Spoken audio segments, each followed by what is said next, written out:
पुन्हा एकदा शिवाजी भोतीकर या युट्यूब चॅनलमध्ये सर्व विद्यार्थ्यांचं स्वागत.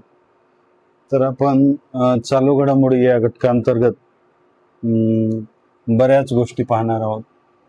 चालू घडामोडी सर्व स्पर्धा परीक्षेला या ठिकाणी या चालू घडामोडीची गरज असते. जवळजवळ 10 ते 15% प्रश्न याच्यावर विचारले जातात. तर हा देखील अतिशय घटक महत्त्वाचा आहे. एक एक घटक आपण याच्यामधले महत्त्वाची अशी माहिती पाहूया आपण.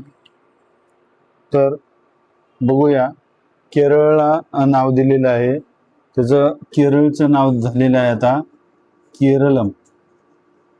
केरळम असं नाव झालेलं आहे. ते नाव झालेलं आहे 24 फेब्रुवारी 2026 रोजी नरेंद्र मोदी यांनी बैठक घेतली, केंद्रीय मंत्रिमंडळाची बैठक घेतली आणि याच्यामध्ये केरळचं नाव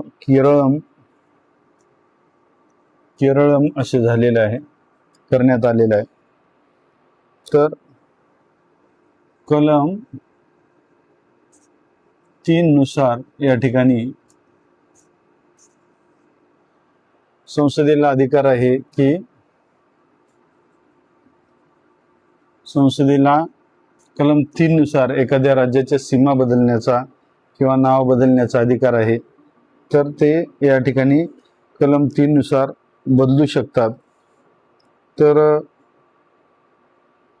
म्हणजे त्याच्यामध्ये काही चेंजेस वगैरे काही पाहिजेत का म्हणून विधानसभेकडे त्यांनी प्रस्ताव पाठवलेला आहे, किंवा त्याच्यावर मत जाणून घेण्यासाठी राष्ट्रपतींनी तो प्रस्ताव पास झालेला ठराव या ठिकाणी केरळ विधानसभेकडे पाठवलेला आहे. राज्याचं मत घेण्यासाठी राष्ट्रपती तसं पाठवू शकतात.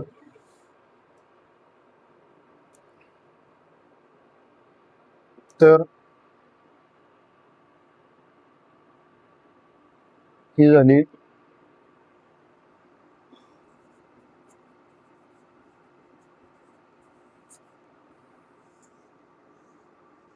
विधानसभेला मते मांडण्यासाठी किंवा विचार घेण्यासाठी या ठिकाणी संसदेने मांडलेला ठराव त्यांनी केरळ विधानसभेला पाठवलेला आहे. त्याच्यानंतर पुढचा घटक घेऊया आपण.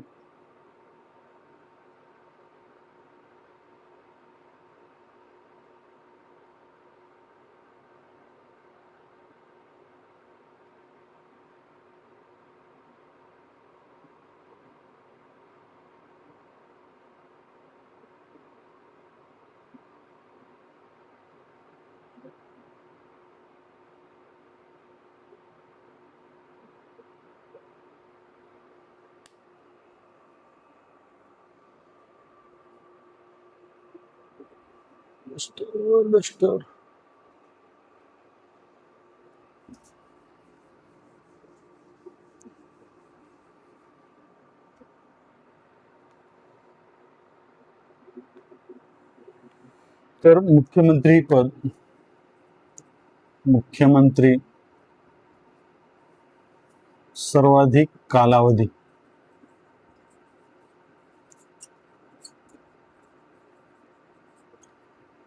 तर सर्वाधिक काळ उपभोगलेले मुख्यमंत्री पद ते पाहूया आपण. तर कर्नाटकचे मुख्यमंत्री सिद्धारामय्या हे कर्नाटकचे मुख्यमंत्री. तर सर्वाधिक काळ मुख्यमंत्री पद सीएम, सर्वाधिक काळ.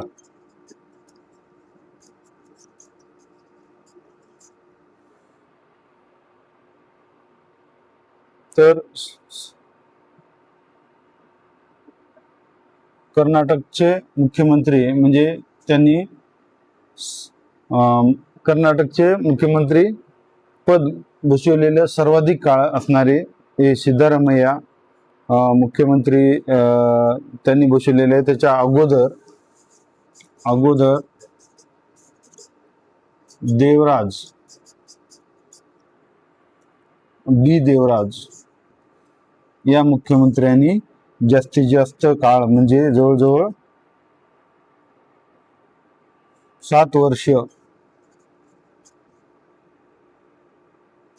239 दिवस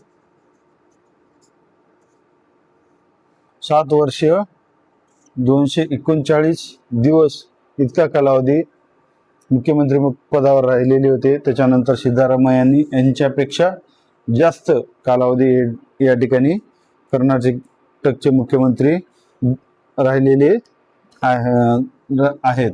हे दोघेही देवराज आणि सिद्धरामय्या हे दोघे पण म्हैसूर या ठिकाणचे निवासी होते आहेत. तर सिद्धरामय्या हे अहिंदा या अल्पसंख्याक मागासवर्गीय आणि दलित समाजाचे नेतृत्व करत असत. या मुळात देवराजांनी प्रचलित केलेली होती विक्रमी 16 राज्य अर्थसंकल्प मांडलेले. सिद्धरामय्यांनी 16 राज्य अर्थसंकल्प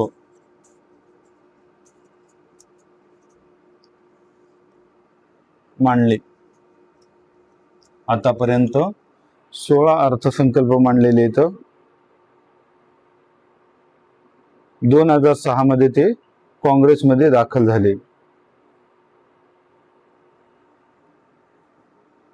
2016 काँग्रेसमध्ये दाखल.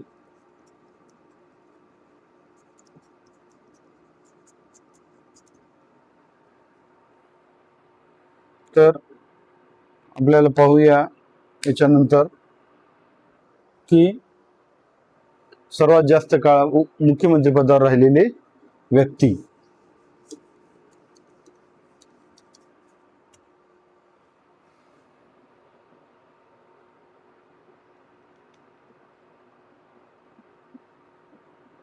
सिक्कीम 1 नंबर.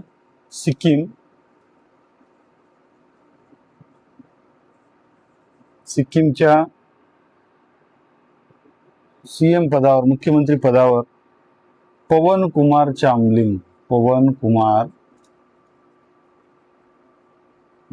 चामलिंग हे 24 वर्ष 165 दिवस हे मुख्यमंत्री पदावर राहिलेले आहेत. क्रमांक 1 असलेले जास्तीत जास्त मुख्यमंत्री पदावर राहिलेले. दुसरे क्रमांक आहेत ओडिशा.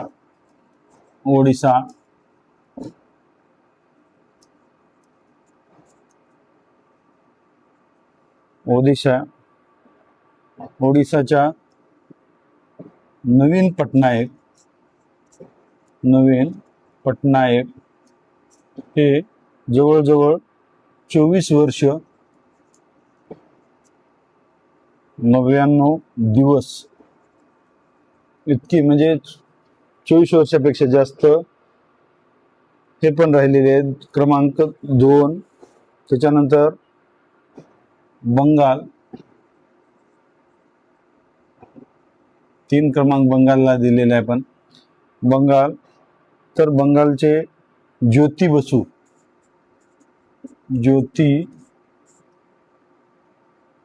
बसू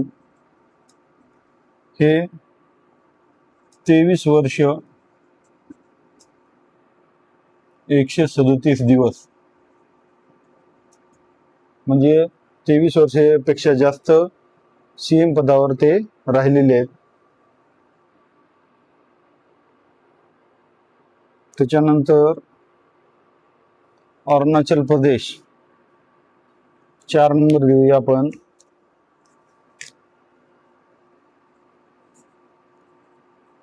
अरुणाचल प्रदेश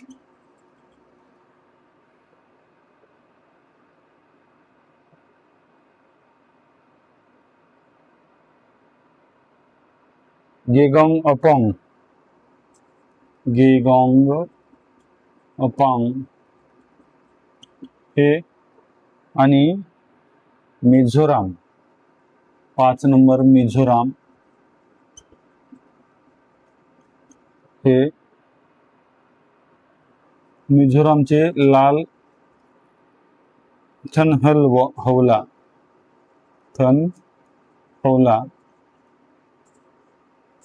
हे जास्तीत जास्त मुख्यमंत्री पदावर कार्यरत राहिलेले आहेत. तर आपल्याला असं सांगता येईल, पहिले पवन कुमार असल्यामुळं प किंवा चा घेऊया आपण. चामलिंग चा प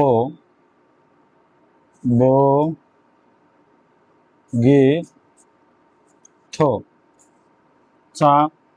चामलिंग, प पटनायक, बसू, गेगोंग, थनहौला. तर अशा पद्धतीने या ठिकाणी क्रमांक 1, 2, 3, 4, 5 जास्तीत जास्त कालावधी मुख्यमंत्री राहिलेले हे मुख्यमंत्री आहेत. त्याच्यानंतर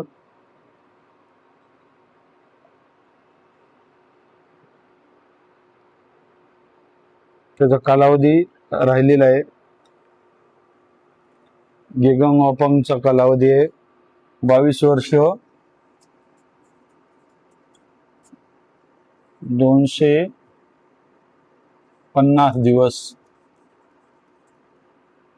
आणि 22 वर्ष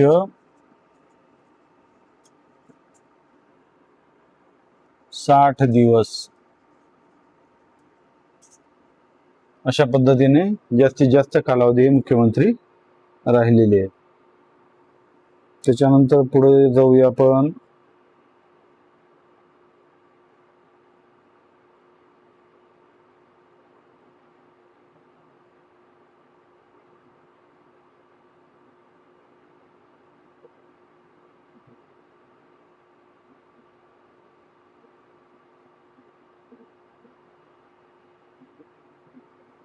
तर कर्नाटकची परत बातमी आहे. चालू घडामोडीमध्ये पुन्हा एकदा कर्नाटक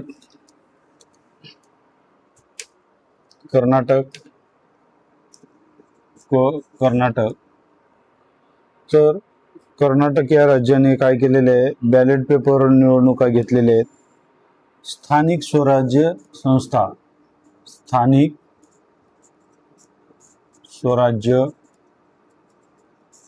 संस्थाच्या निवडणुका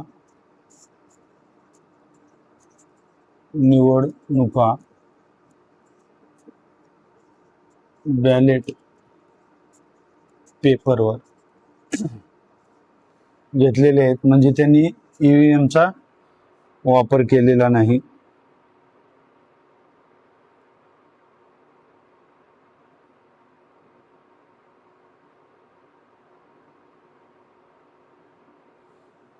तर त्यांच्या हातात जे असलेलं राज्य निवडणूक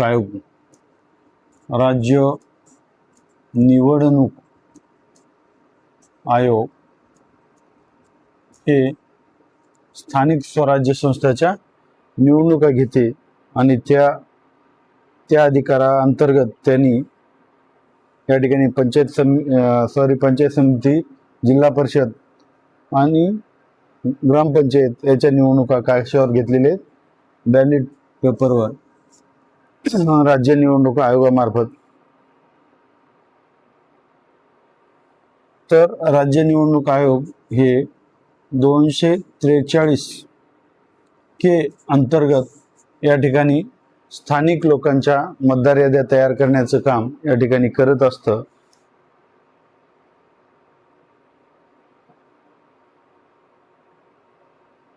तर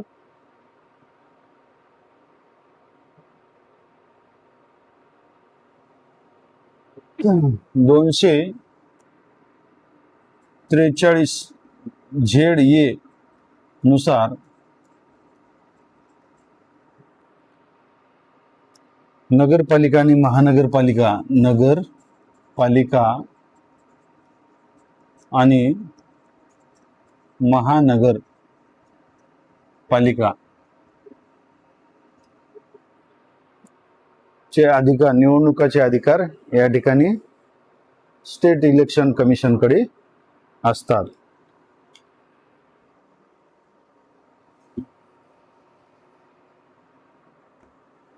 त्याच्यानंतर पुढे जाऊया आपण.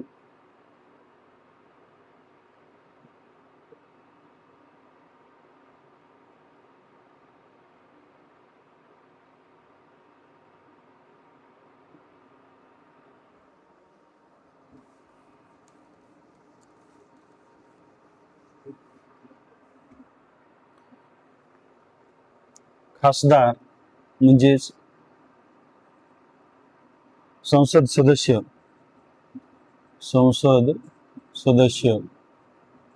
हे फक्त दिल्ली येथे असतात. तर आपल्या इकडे आहेत 500, सध्या 543 आहेत.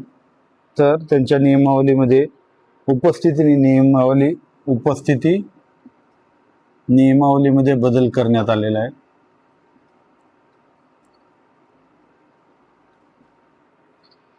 तर लोकसभेचे ओम बिर्ला अध्यक्ष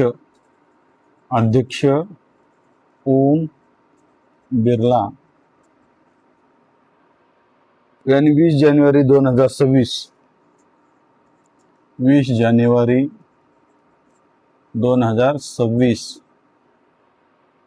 रोजी सदस्याच्या उपस्थितीमध्ये बदल केलेला आहे. संसद सदस्याची उपस्थिती आता केवळ तेव्हाच नोंदवली जाईल जेव्हा तो संसदेच्या सभागृहाच्या जागेवर प्रत्यक्ष उपस्थित असेल. अर्थसंकल्पीय अधिवेशनापासून हा नवा नियम लागू केलेला आहे. उपस्थित खासदारांना दैनिक भत्ता दिला जातो. तो किती आहे? 2000 रुपये दैनिक भत्ता संसद सदस्याला म्हणजे खासदाराला दैनिक. आणि कलम 85 नुसार संसदेची अधिवेशने बोलवली जातात.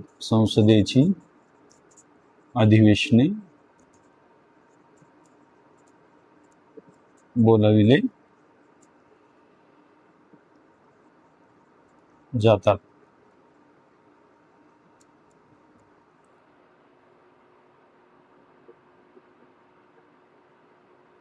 त्याच्यानंतर पुढे जाऊया आपण.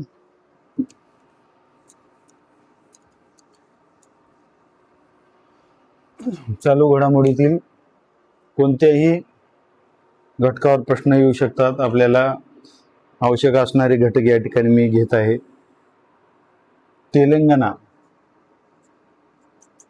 तेलंगणामध्ये काय बदल झालेला आहे पहा. तेलंगणामध्ये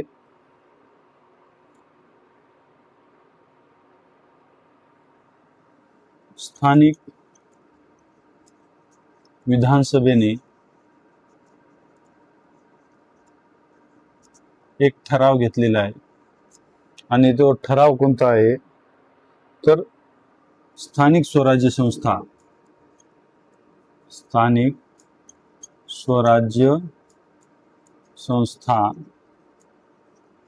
ज्याला आपण पंचायत राज म्हणतो, या स्थानिक स्वराज्य संस्थेमध्ये 2 मुलांची अट रद्द करणारे विधेयक त्यांनी मंजूर केलेले आहे. 2 मुलांची अट रद्द, कारण कमी होणारा जन्मदर.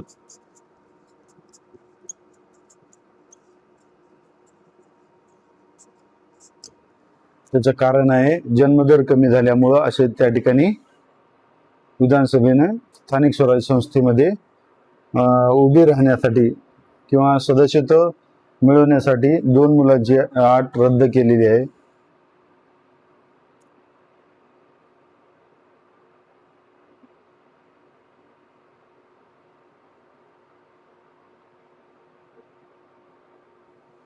तर आसामची एक बातमी आहे चालू घडामोडीमध्ये. म्हणजे आसाम, तर चहामळा करणारे जे आदिवासी आहेत, चहामळा करणारे आदिवासी, तर आदिवासीला यांना 3% नोकऱ्यामध्ये आरक्षण दिलेले, मध्ये आरक्षण.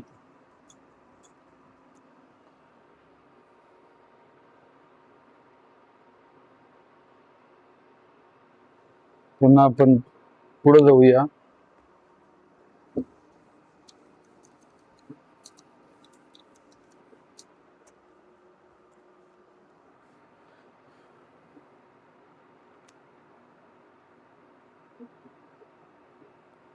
केरळचीच बातमी आहे. केरळ, ज्या ठिकाणी केरळचा नकाशा आहे त्याच ठिकाणावर मी ही माहिती लिहितो.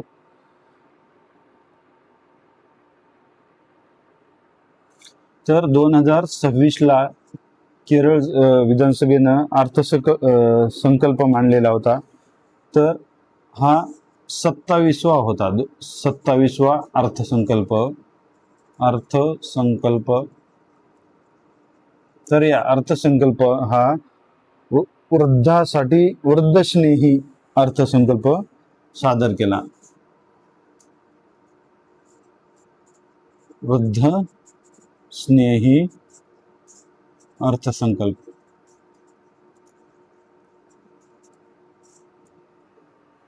वृद्धस्नेही अर्थसंकल्प मांडणारे हे केरळ हे पहिले राज्य ठरले.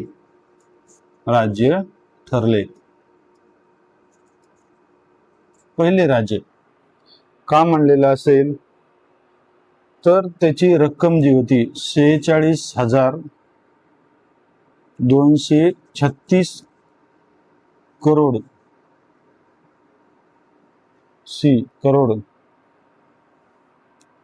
कोटी, ज्याला आपण म्हणतो कोटी, इतकी रक्कम या ठिकाणी वृद्धस्नेही अर्थसंकल्पासाठी त्यांनी दिलेली आहे. ही तरतूद राज्याच्या खर्चाच्या 19%, 19.07%. तर केरळ हे सर्वाधिक वृद्ध लोकसंख्या असलेलं राज्य आहे. सर्वाधिक वृद्ध लोकसंख्या असणारे राज्य.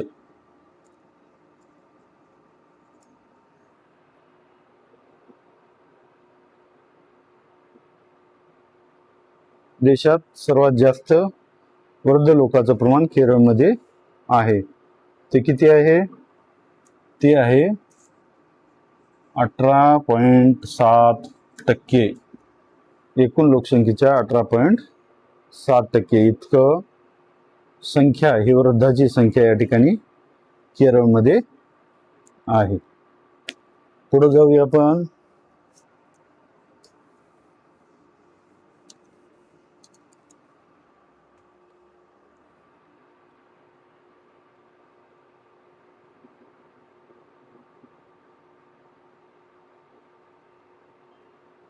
तर SBI, मुंबईच्या ठिकाणी लिहितो SBI.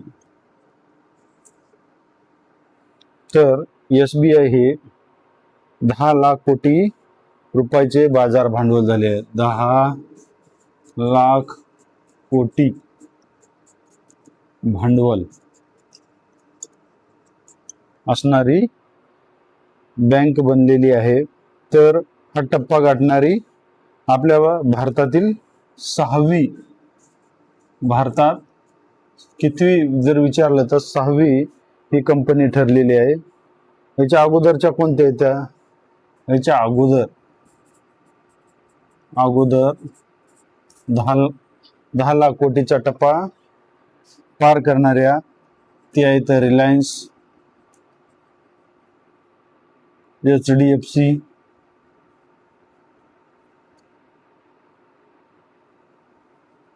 भारती एअरटेल,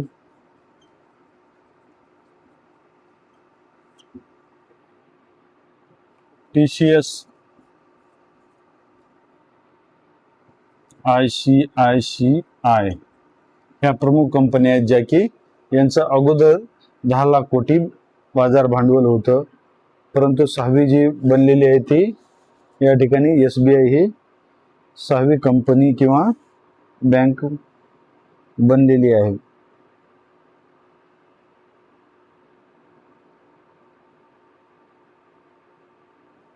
त्यानंतर पुढे जाऊया आपण.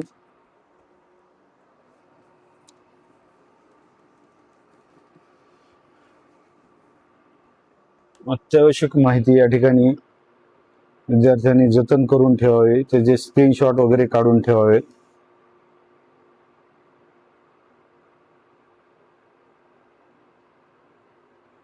तर भारत आणि अमेरिका व्यापार करार. भारत आग्नेयेला अमेरिका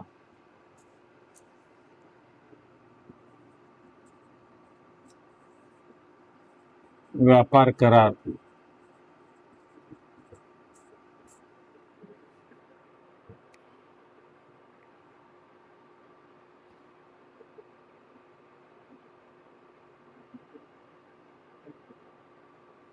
तर या ठिकाणी डोनाल्ड ट्रम्पनी 50% व्यापार शुल्क लावलेलं होतं,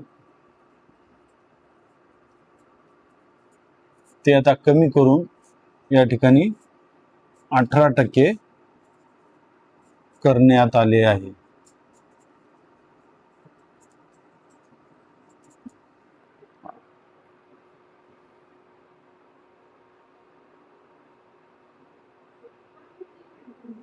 परस्पर शुल्क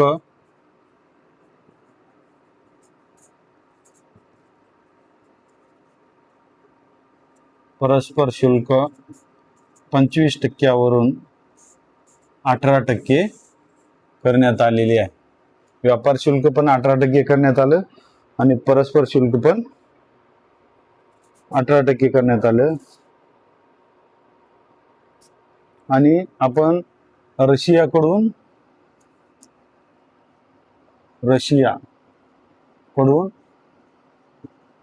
तेल खरेदी करत होतो, तर ते 25% दंडात्मक रक्कम 25% दंडात्मक रक्कम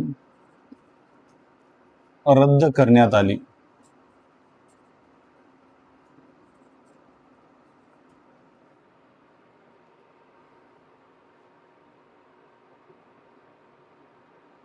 त्याच्यानंतर पुढे जाऊया आपण.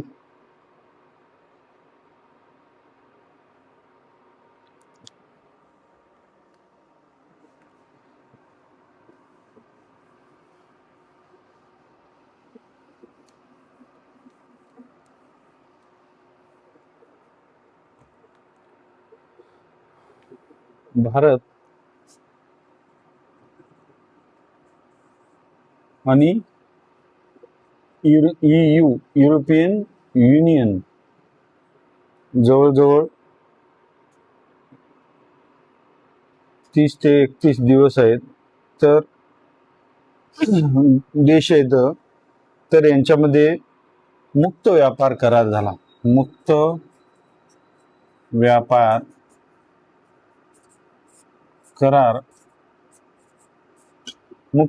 करार करण्यात आला 27 जानेवारी 2026. कराराचं टोपण नाव mother of all deals, MOTHER, mother of all deal असं हे कराराचं नाव आहे.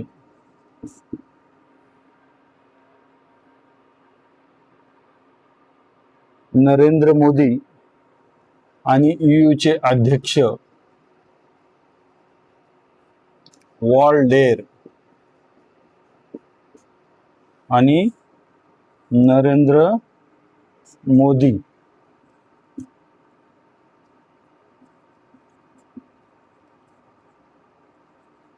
मोदी यांच्यामध्ये, या दोघांमध्ये हा करार घडून आला.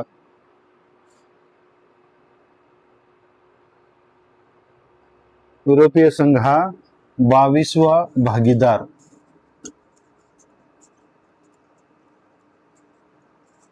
बनला. फ्री ट्रेड असोसिएशनचा 22वा भागीदार या ठिकाणी कोण? युरोपियन युनियन बनला. कारण भारत ही जगात चौथी मोठी अर्थव्यवस्था असल्या कारणानं या ठिकाणी भारतासोबत व्यापारासाठी सर्व जगाचं लक्ष लागलेलं आहे. आता या दोघांचा म्हणजे भारताचा आणि युरोपियन युनियनचा जो व्यापार आहे तो जवळजवळ जगाच्या GDPच्या 25%, जगाच्या GDPच्या 25% इतका भारत आणि युरोपियन युनियनचा वाटा होणार आहे.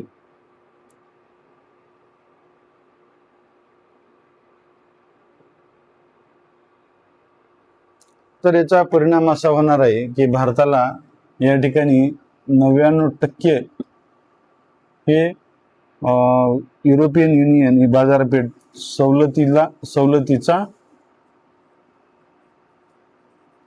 प्रवेशद्वार, सवलतीचे प्रवेशद्वार साठी उपलब्ध होणार आहे. चला पुढे जाऊया आपण.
भारत जनगणना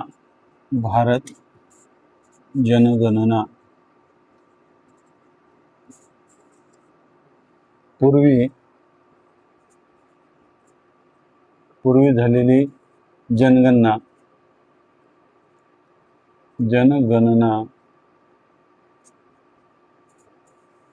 2011ला झाली होती.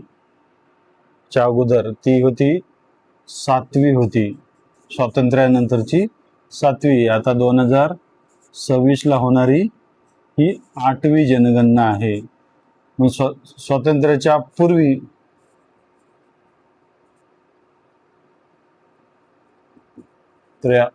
पूर्वी 8 आणि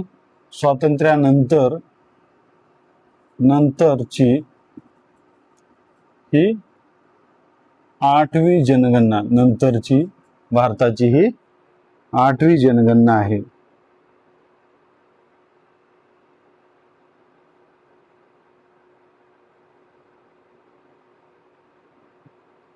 तर ही जनगणना अधिसूचना जारी केली. अधिसूचना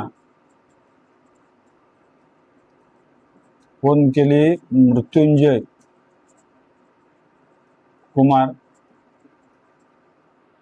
मृत्युंजय कुमार नारायण यांनी 7 जानेवारी 2026 रोजी अधिसूचना जारी केली. घरयादी आणि घराची पहिला टप्पा जो आहे जनगणनेचा, पहिला टप्पा घर आणि घर यादी,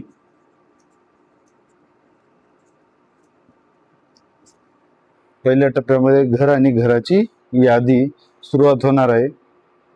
ते 1 एप्रिल 2026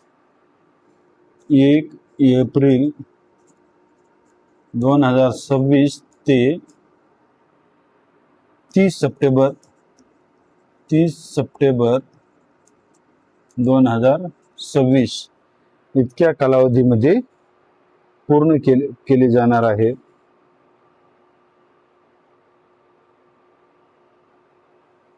जनगणनेचा एक पहिला टप्पा आणि दुसरा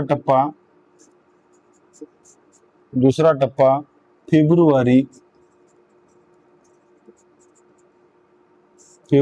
2027 ला पूर्ण होणार आहे. त्याच्यामध्ये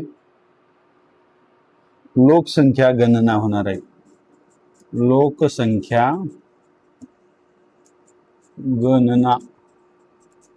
लोकसंख्या गणना होणार आहे.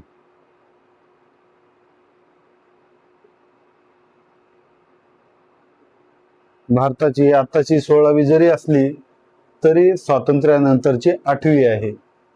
ही आपल्याला स्वातंत्र्यानंतरची 8वी एकूण धरलं तर ही एकूण पकडलं तर ही 16वी जनगणना आहे.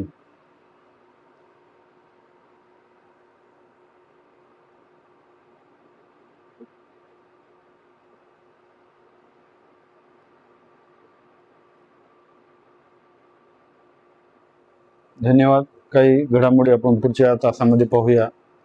तोपर्यंत धन्यवाद.